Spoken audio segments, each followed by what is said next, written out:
Hi everyone, and welcome to my channel, A Magical Life with Ayla. I'm Ayla Hillel, and today we are going to talk about the magic of happiness. So let's get started.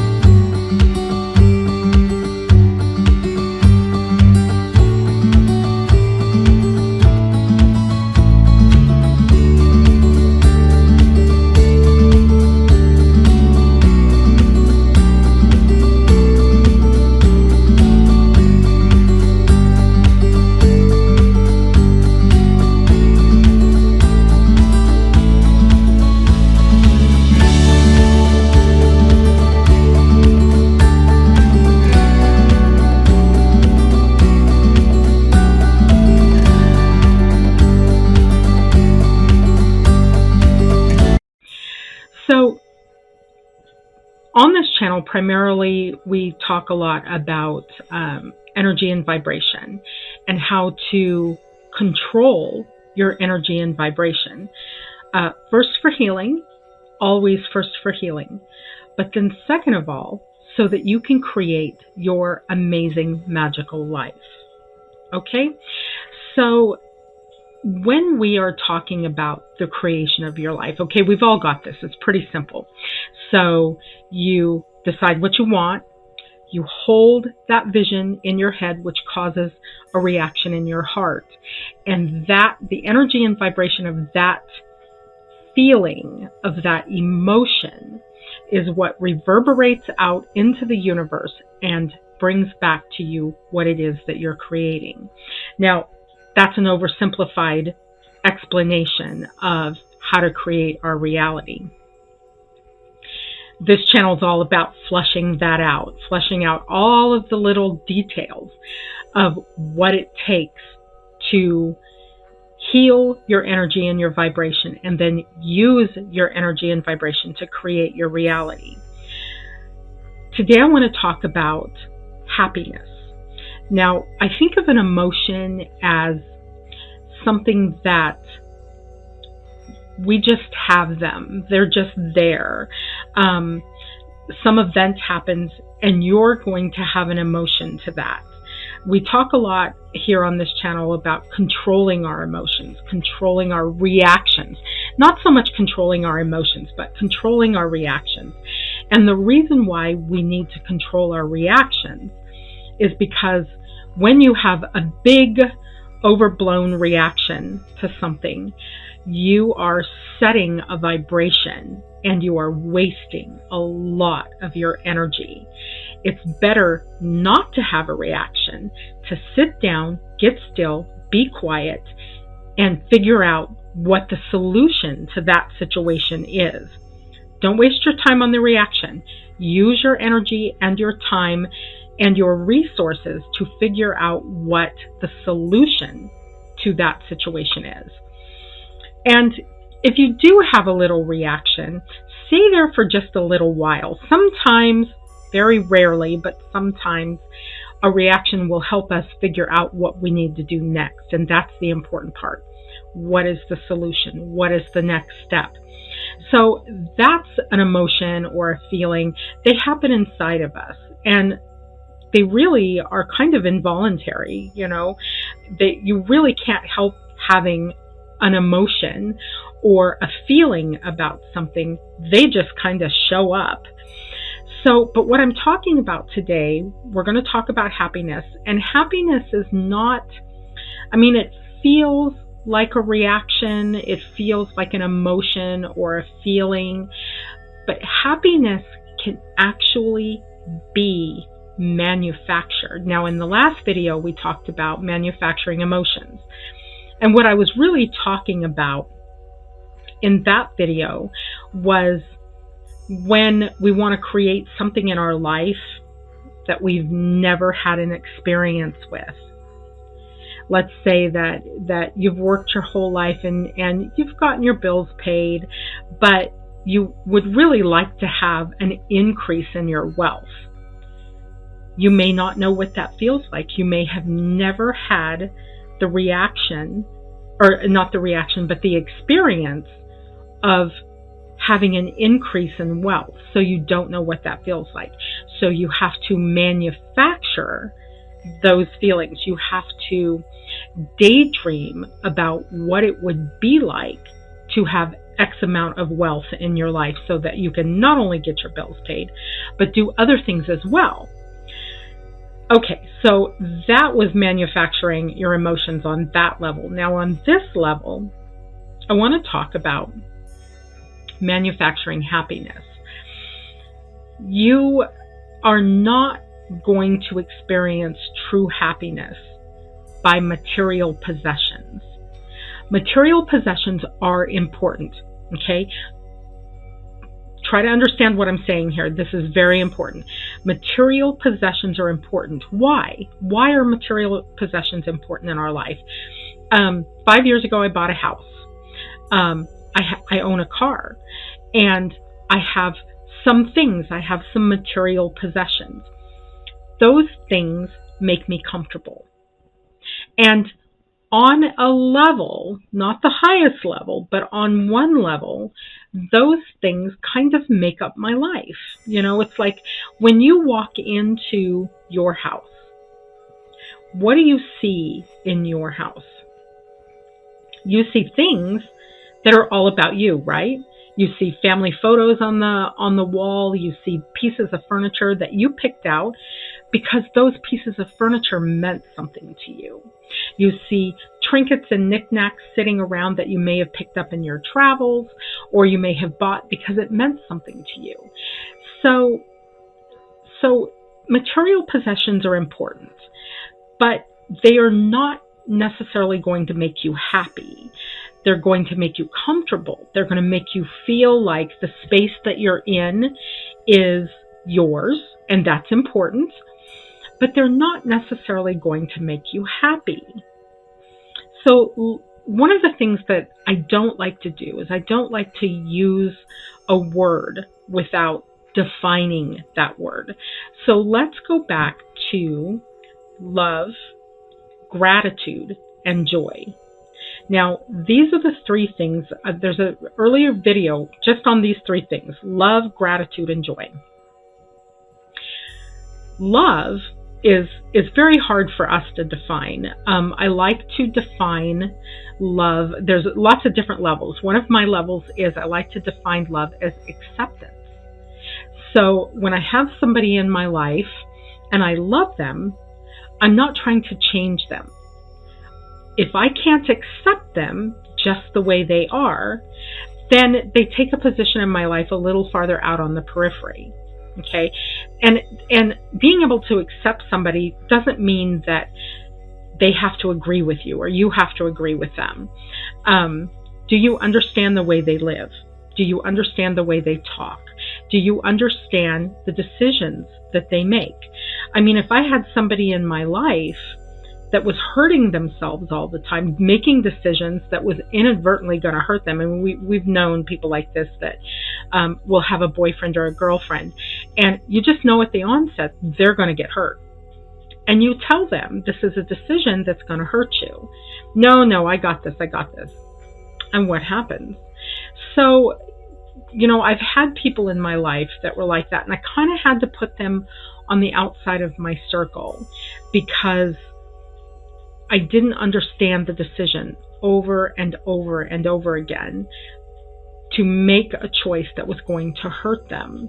Okay, so go back and look at the video on love, gratitude, and joy, and because this relates to happiness. Okay, so joy is the highest vibration. In joy comes freedom, and comes love, and comes gratitude, and comes acceptance, and comes all those wonderful things that make us free to live our lives the way we want to. So love is for some level it's an attachment. We have people in our lives, and not necessarily romantic relationships, but I have grandchildren, I have children, I have a life partner, I have lots and lots of friends, and I'm very attached to each one of them, and I accept each one of them the way they are. Now with the young adults, I try to guide them a little bit, but that's not a matter of changing them. That's a matter of helping them understand their vibration and understanding their vibration so they know what their power is. So gratitude is a moment. Gratitude is a moment of appreciation. So you see a sunset, or you hear a baby laughing. Those are moments of, oh, that is so cool, of having some appreciation for that little moment that is happening. And if you watch for places to be grateful, you wind up with many little moments throughout the day of gratitude. And what happens when your day turns into one long grateful moment? That's what we call joy. Joy, I like to say it like this: joy is the act of being perpetually stuck in gratitude. I like the word stuck because it's not what we think it is. So with joy, you're having these moments of gratitude throughout the day. So much so that one moment of gratitude is bumping into the next moment, is bumping into the next moment, is bumping into the next moment, until you just have this long string of grateful moments all day long. And you kind of get, if you keep practicing that, if you keep, and I really believe that gratitude and joy and love are not so much emotions, but they are practices. They are spiritual practices. And yes, they make you have an emotional reaction. You can feel it in your heart. But they are something that you can actually manufacture. But you have to be aware. You have to stay aware throughout the day and find those little things to be grateful for here and there. Sometimes I cashier at my job, and people come through and they have their babies. And I just love to look at the babies. I love to look at the new little humans. And it just makes me feel very grateful. And then a coworker will say an encouraging word or have a happy thought, and that makes me feel grateful. And then I found that thing on sale that I've been wanting to buy forever, and that makes me grateful. And then I come home and there's this lovely, delicious meal and friends to talk to, and William is here and I get to visit with him, and then the grandkids are in and out and I get to visit with them. And so I have these things that happen, these moments of gratitude that happen throughout the day. And I can honestly say that most of the time I'm in a state of joy. I'm in a state of perpetual gratitude throughout the day. Now, how does this relate to happiness? Okay, so let's define happiness first so that we know what we're talking about. Now, is happiness, yeah, everything's okay?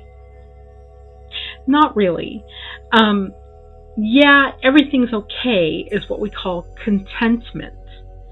Now, you don't ever want to be content. You do not ever want to get stuck in contentment. If you go back in one of the earlier videos and find the emotional guidance scale, contentment is kind of like right in the middle. So the journey to joy is above and the darkness is below. And so with contentment, you are right in the middle. And what does that mean, to be right in the middle? So you're not in joy, but you're not in depression and anxiety and darkness. You're just kind of lukewarm. It's like, what do you do with lukewarm water? You can't make a cup of tea out of it. That would not work. You can't really drink it and enjoy it, because what we really drink and enjoy as far as water is concerned is cold water. I call it refrigerator water. That's my favorite. So you've got this water that's just kind of there, just kind of bumping along. And that's what we do in contentment. We just kind of bump along. We don't have any goals. We don't have any ideas about what we want to do that morning when we get out of bed. We're just sort of there. And we're not really doing anything. So we don't ever want to be stuck in contentment. Where we want to be is moving above contentment. So happiness is something that we can create ourselves. And truly and honestly, you're not going to find it anyplace else except inside of you. Certain things can make you happy. If a friend is having a baby and the baby is born and everybody's healthy, that's going to make you happy for a moment. Yeah. If there was an article of clothing or a piece of furniture that you wanted and you saved and you got that thing, that's going to make you happy for a moment. So that's not what I'm talking about. I'm not talking about those really awesome little things that happen in life that make us momentarily happy. What I'm talking about is a deep, abiding emotion or feeling that we create. We create this. And like everything that you practice, after you've practiced happiness for a while, you know how to stay there. You know how to, it just kind of comes automatically for you, almost like an emotion does. So the way that we create happiness and start learning to live in that is through gratitude. Okay, so I've told y'all quite a few times that 5 years ago I left an abusive relationship and I bought this 100-year-old house. And this little house, it's like, oh my gosh, so many problems with this house.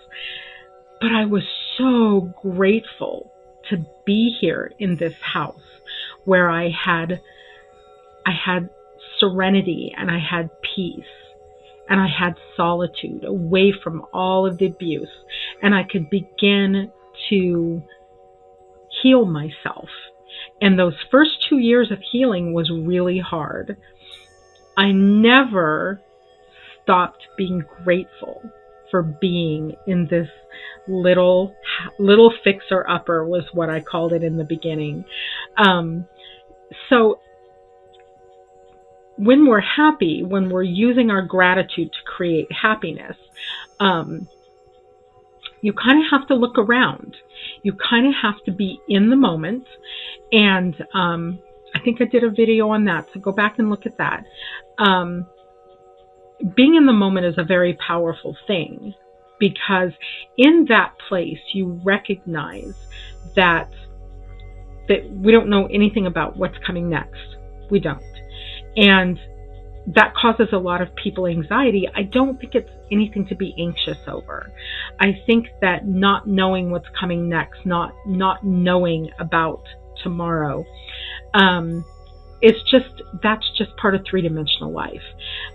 We have to let the back go. We have to let the past go. And we have to really be here in this space. And what is happening to you in this space, in this time-space continuum, in the physical space that you're in the emotional state that you're in? What is happening to you? Find something to be grateful for in that moment. See, we're back to the little moments again. Find something to be grateful for. If you are struggling with your mental health, if you are struggling with your physical health, this might be a little bit more of a challenge for you, but find something to be grateful for. Maybe you're grateful just because you're alive. I know several people, I'll say, well, how you doing? And they're like, well, I'm breathing. And what that indicates to me is that there's enough stuff going on in their life that is causing them to be uncomfortable, that the one thing they could find was to be grateful about was that they were breathing. Okay, that's a start. Okay, and I used to, I tell my first year students,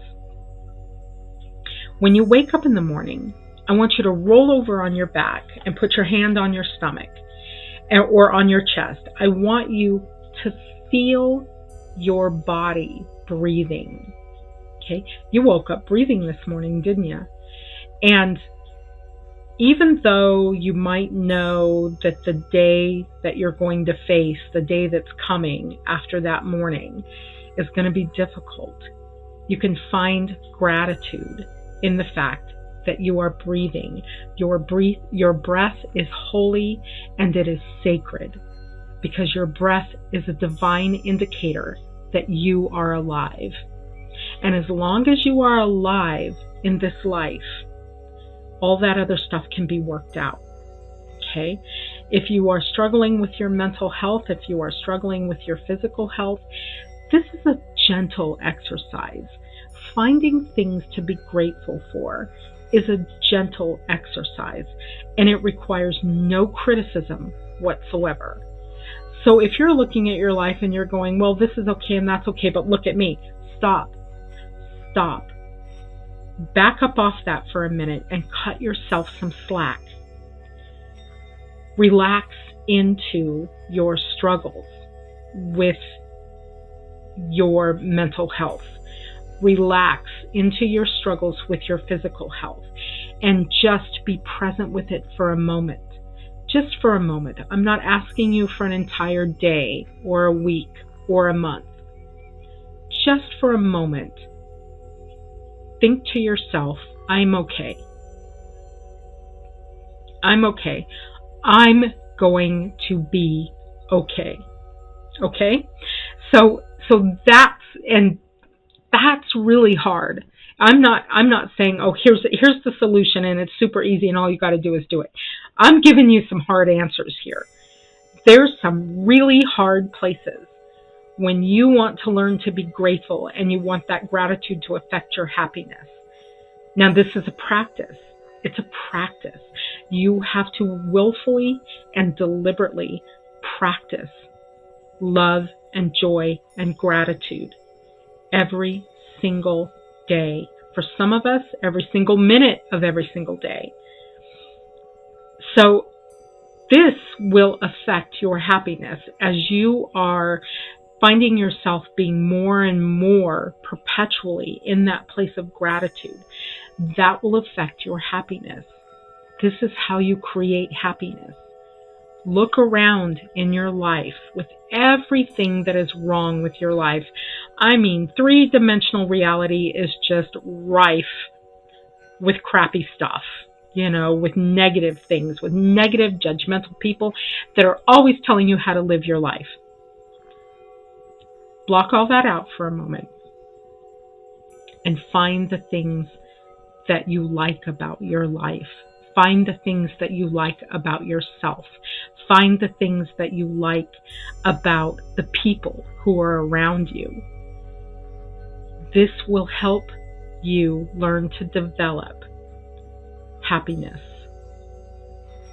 and be happy with yourself. Take a moment every day to just be like, you know what? I'm okay. I'm okay. My grandson and I were talking. One of my friends complimented my grandson on what a handsome young man he was. He wasn't in the room to hear the compliment, and so I told him this morning, I said, my friend last night, she complimented you on what a handsome young fellow you are, and I always thought that he didn't feel like he was handsome. And I said that to him. I told her he doesn't think he's handsome. And he goes, oh, no, Grandma, no, that's not it. That's not it. He says, I just never think about it. And I said, I don't either. I really don't think about what I look like. I'm so happy just to be Ayla. I'm so grateful just to be Ayla, to be living Ayla's life, to be doing all of Ayla's creative projects. And he was nodding his head and he was like, me too, me too. Yeah, he goes, I guess, yeah, I guess I'm a good looking fellow. That's fine. That's fine, you know, but that's not what I think about. What I think about is being myself. And that was so exquisite for me. That was such an exquisite conversation. If you are concerned with your looks, if you don't have a good feeling about what you look like, take a moment every day to just look in the mirror and to just appreciate what you look like. We are all beautiful. Every single one of us is beautiful because we are unique in what we look like. We are unique in our emotional makeup. We are unique in our personalities. There is no other person on this planet exactly like you. So that is something to really be grateful for. This is a good practice. It's a good self-love practice. And there's happiness basically is made up of several different practices. Self-love, gratitude, joy, and love, you know, and just having awareness, looking around in your life. And if you see a situation you want to create in your own life, begin to love that goal, that magical goal. You want to create that thing or bring a situation into your life. Begin to love that goal. Begin to look at paying bills. I love to pay bills. My husband manages my money, and he pays our bills, and he talks to me about, okay, I'm going to pay the electric bill, I'm going to pay the house payment, and I love that conversation. I love hearing about us paying our bills. Because I pay my bills, I have this cute little old place to live. Because we pay our bills, we have electricity, we have light, we buy gas for our heaters, so we have heat in the wintertime. And I love that. I do. I really think that if we approach bill paying with trepidation, that we're just going to create more negative energy around paying our bills. We need to be grateful for paying our bills and enjoy the amenities that comes with paying our bills. So I hope that's a little bit helpful. You know, it's like happiness is a very close cousin to joy and gratitude, but they're not quite the same. Happiness, if you practice joy and gratitude, happiness is kind of a byproduct of that.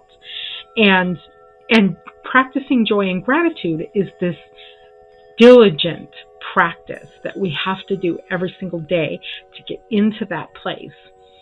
Happiness, joy, gratitude, love, these are all spiritual lubricants along the way of creating your high vibrational magical life, creating the life that you want. So if you are on that path where you're like, okay, I know I got the power, I want to create my life, this is what I want my life to look like, this is one of the practices that you need to have go along with that, is learning love and gratitude and joy. And another definition for love is don't be worried about what other people are doing. Do not waste one spark of your amazing, beautiful energy on what someone else is doing. If you're a person who thinks they need to control other people because you know what's best for them, you are going to get nowhere. You are going to get nowhere with that vibration. You are going to have to let go of that if you want to create your life. And your life is about you. It's not about what this other person is doing with their energy. One thing I know for absolute certain is we cannot teach another person a lesson. They have to go and learn that on their own. I can tell my grandkids till I'm blue in the face, here's the way the world works. My grandson looks me right in the face and says, that's not the way it works. Okay, he's going to need to go and learn that lesson on his own. And I'm okay with that. Underage children, I don't know, that's another story. These two grandkids of mine, three grandkids of mine, the oldest ones, they're all grown. And I'm watching them learn the ways of three-dimensional reality. And you want to stop them. You want to say, I want to say, don't do that, because here's what happens. They got to go learn that on their own. So if you're trying to control other adults, that energy and that vibration is not going to serve you. Okay? We can only be responsible for ourselves in the quest for vibrational, energetic knowledge.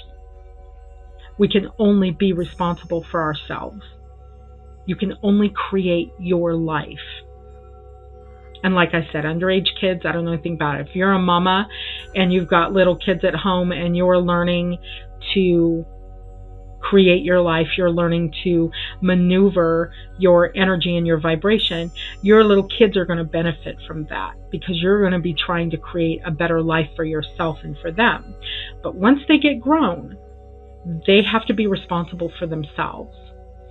So, I don't know if I made this clear or not. I'm always open for questions.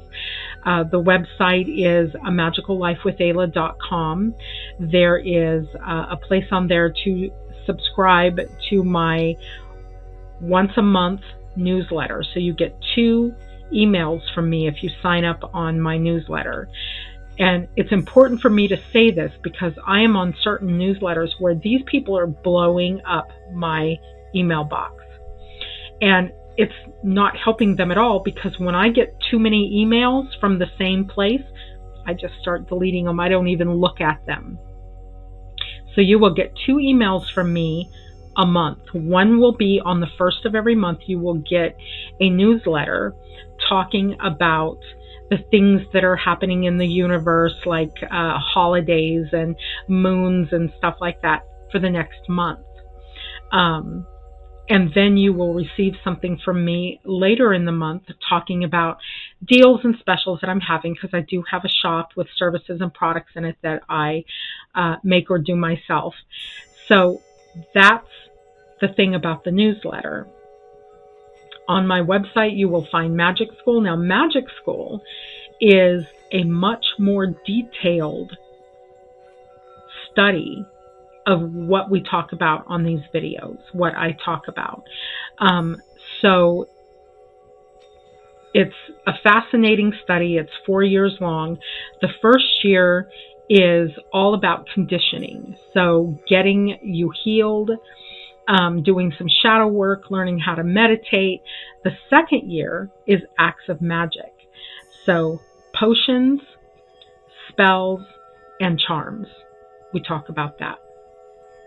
The third year is cultural mythology and magic. So we look at different cultures around the world, 5 different cultures around the world, and their socioeconomic norms, their attitude towards marriage and children, kind of life in general, but then their system of magic and how that culture, those cultures learned to manipulate and maneuver their energy and their vibration to create their everyday lives. Okay, so that's the third year. And then the fourth year is pure advanced magic. So by the fourth year, you're up and running, you're ready to get into a very powerful mindset about magic. And that whole year is about how to move into that powerful magical mindset. So that's the website. The books are for pre-order on the website, Sacred Earth and Sacred Songer. I'm working on Sacred Heart, which is the third in the trilogy. Those are all for pre-order on the website. So there you have it, imagicallife.com. And that's all I have to say today. So I love you and have a wonderful day.